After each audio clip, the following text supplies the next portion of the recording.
Saeed, sit down. Sorry. That's okay. Good afternoon, everyone. Good to be back after a little bit of time on the road. Earlier today, Secretary Blinken spoke to Qatari Prime Minister Al Thani and Egyptian Foreign Minister Abdullati about tensions in the Middle East, the latest in a series of diplomatic engagements he has held over the past few days with counterparts in the region and around the world, including calls yesterday with G7 foreign ministers and Iraqi Prime Minister Soudani. The Secretary has delivered a consistent message in all of these engagements. We are at a critical moment for the region, and it is important that all parties take steps over the coming days to refrain from escalation and calm tensions. Escalation is in no one's interest. It's not in the interest of any one country, it's not in the interest of the region, and it's certainly not in the interest of the millions of civilians who just want to live their lives free from violence and conflict. The Secretary is also making clear through these engagements that the United States continues to see a ceasefire in Gaza as the crucial step to helping calm broader tensions, in addition to, of course, securing the release of hostages and addressing the ongoing suffering of the Palestinian people in Gaza. And he is reiterating that all parties need to look for reasons to say yes to an agreement, not look for reasons to delay or say no. As the Secretary has emphasized, this is an important moment for the region, and it is critical that parties make the right decisions over the coming days.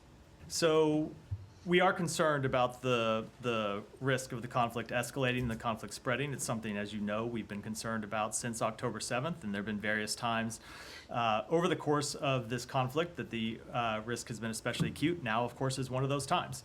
And so what we are doing, the Secretary and others in the State Department are communicating with all the relevant parties in the region to make clear, as I said in my opening remarks, that escalation is in no one's interest, and asking that people use their diplomatic relationships to make that clear to others in the region. Okay.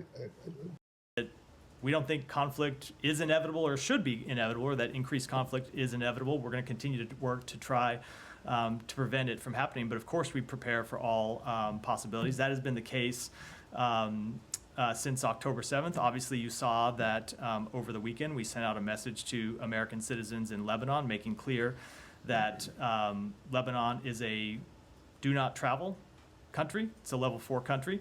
And we issued a security alert encouraging U.S. citizens who wish to depart Lebanon to book any ticket available for them, even if that flight does not depart immediately or does not follow their first choice route. And we'll continue to monitor the situation and make assessments and take actions based on response to real-time events. All right. So I can't speak to what may or may not happen. That is a decision for Iran to make. We have been sending consistent messages through our diplomatic engagements, encouraging people to communicate to the government of Iran that escalation is not in their interest, and that we will defend Israel from attacks, and that escalation does not serve Iran's interests, just as it doesn't serve the interests of anyone in the region. So I don't want to say it's inevitable. Certainly the risk is there, and that's why we are pursuing these diplomatic engagements.